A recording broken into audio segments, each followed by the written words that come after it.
Welcome to the deep dive. Today we're looking at why couples go through so much trouble to avoid seeing each other before walking down the aisle. You've probably been to weddings where the logistics of keeping the couple hidden require... It requires the precision of a covert military All operation. right, people will hide behind umbrellas, snagger their arrival times by hours. Communicate via walkie-talkie, Ow. all to preserve that one specific moment at the ceremony. And we wanted to know exactly where that pressure comes from. Our source today is the Cultural and Traditions section of the Weddizer platform. If you explore their business section, they actually offer a lot of niche planning guidance through these really detailed articles explaining why we do the things we do at weddings. Which is incredibly helpful. I mean, when you're planning an event this massive, knowing the actual history behind the customs you're paying for. It totally changes your perspective. Exactly. You learn what is genuinely mandatory versus what is just habit. Well, the history of this one is not romantic at all. It's actually pretty ruthless. It dates back centuries to medieval Europe, and it is firmly rooted in arranged marriages. We have to look at what marriage was at that time. We're not talking about soulmates finding each other here. Right. These were serious business arrangements between families. The stakes were astronomical.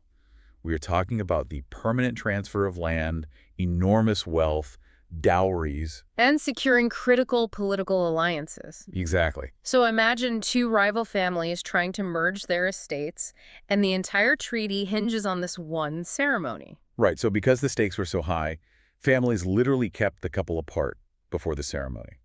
The parents were terrified that if the bride and groom got a good look at each other beforehand, It might just back out. yes, one of them might decide they weren't attracted to the other, change their mind, and cancel the whole merger at the last minute. Wait, so keeping them in separate rooms and even throwing a thick veil over the bride's face, Ah. that was literally just a physical barrier to keep them from running away? It was a contract lock-in strategy. You hide the bride, get them to the altar, say the vows, and by the time they actually look at each other, it's a legally and spiritually binding done deal. Too late to run. Way too late to run. That is wild.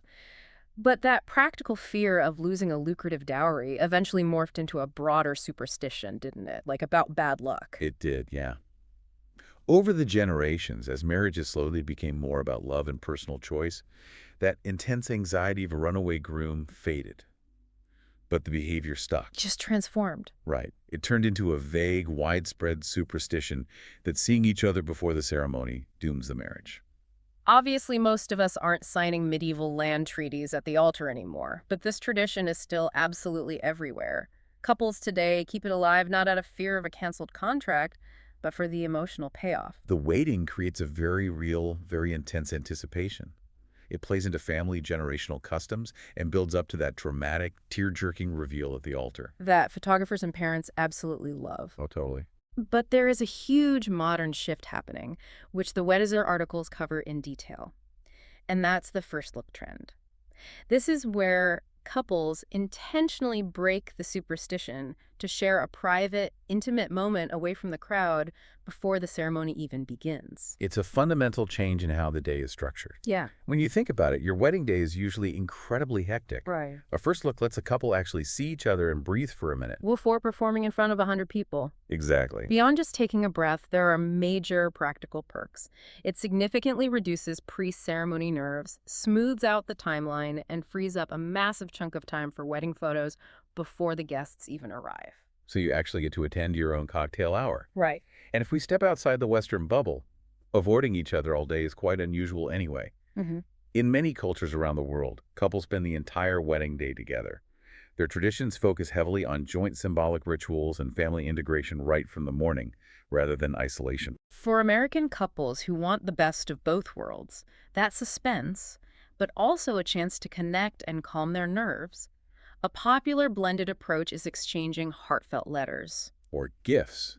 They might stand on opposite sides of a door to read them, or hold hands around a corner without actually looking at each other. So you keep the visual surprise for the aisle, but you still get that grounding moment of connection when you need it most. Exactly. Whether you are planning your own wedding right now or you've just been a guest at a dozen of them, it really shows how traditions only carry the weight we choose to give them. Knowledge is most valuable when it's understood and applied. I want to leave you with a final thought to mull over today. Go for it. If a centuries-old rule designed to prevent runaway brides and grooms can be beautifully adapted to a modern first look, What other rigid traditions in our everyday lives might be secretly waiting for a personalized, modern upgrade?